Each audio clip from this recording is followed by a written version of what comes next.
DJ अरमान घास काटे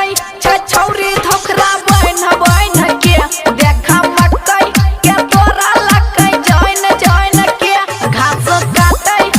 छौरी धोखरा बन के देखा मकई के तोरा लकै जैन के जते पकड़ाई त छोड़बै न यार मारबै छैन के घास काटे छौरी धोखरा बन के देखा मकई के तोरा लकै जैन के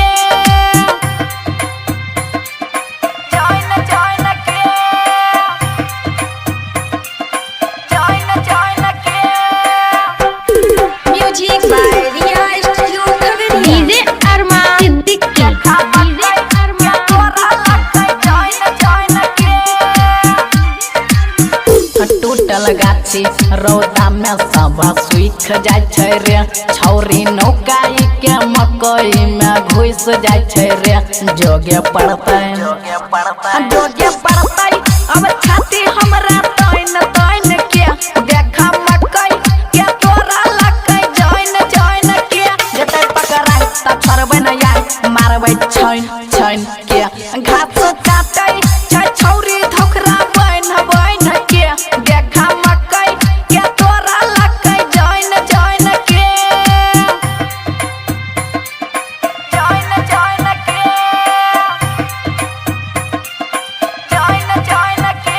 singing by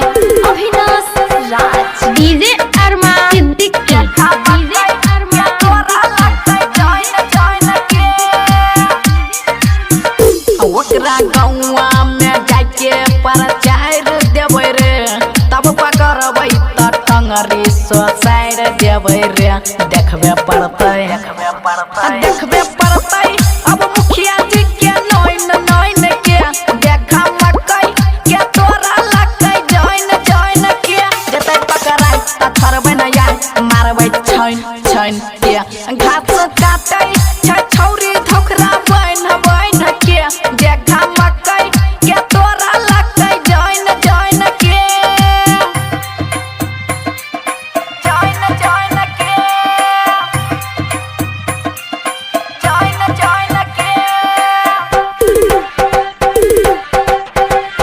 DJ Arman Siddiqui DJ Arman तोरा लकै जैन के